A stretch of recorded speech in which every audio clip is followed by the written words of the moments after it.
Chers amis, bonjour à toutes et à tous, soyez les bienvenus sur ma chaîne. Aujourd'hui, je vais vous donner ici une petite astuce sur ce type de radiateur. C'est un radiateur qui est relativement ancien. Il n'a qu'un seul panneau, l'équivalent d'un seul panneau, du côté de la pièce. Nous pouvons voir qu'il est muni d'une grille du côté extérieur et d'une grille du côté intérieur. C'est un radiateur, bon, je ne sais pas si on le voit sur la vidéo, je vais essayer de l'approcher, qui a un tuyau de grosse section en bas, un tuyau de grosse section sur la partie supérieure, et puis des barreaux verticaux qui sont à l'intérieur des deux grilles. C'est tout banal comme radiateur. Le truc, c'est que ce type de radiateur, comme il est habillé sur les côtés, il est posé de façon collée au mur.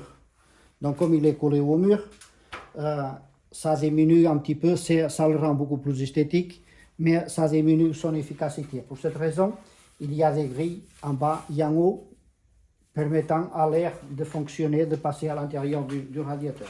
Pour expliquer, pour comprendre ce que je vais vous expliquer, il faut savoir qu'un radiateur émet de la chaleur sous trois formes différentes. La conduction, c'est-à-dire quand on touche le radiateur, nous sentons que nous récupérons une partie de la chaleur qu'il émet. C'est ce qu'on appelle la conduction. Il suffit qu'on pose un objet sur votre radiateur, et si le radiateur est chaud, votre objet, au bout de quelques minutes, sera chaud, presque aussi chaud que le radiateur.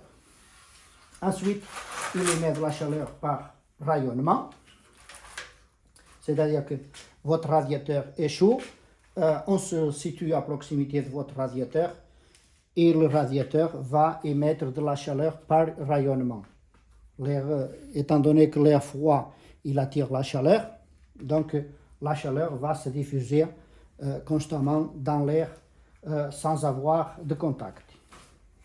Ensuite, nous avons la convection. La convection, et c'est ce point qui est particulier dans ce cas précis, la convection, c'est l'air froid qui rentre en bas et qui se réchauffe au contact du radiateur et qui va sortir chaud sur la partie supérieure. Étant donné que l'air chaud est plus léger que l'air froid, donc il a toujours tendance à monter.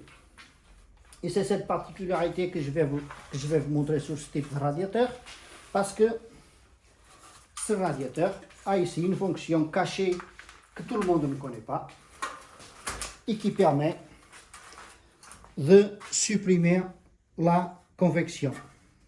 C'est un volet qui existe sur la partie basse du radiateur qui permet à l'air de rentrer et de circuler.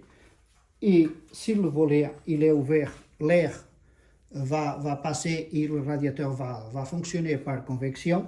Si le volet est fermé, le flux d'air va être beaucoup moins important, donc l'efficacité du radiateur va être diminuée. Ce type de radiateur existe encore dans beaucoup de logements. Celui-ci, je viens de le démonter chez un client il n'y a pas si longtemps. Donc nous pouvons voir que ce radiateur, étant donné qu'il est collé au mur, il n'offre aucune possibilité de nettoyage. Donc c'est pour ça qu'on le trouve dans l'état qu'on voit ici, relativement sale. Mais en plus de ça, avec le petit volet qui est souvent fermé, moi à chaque fois que j'en ai démonté un, j'ai toujours trouvé ce volet fermé.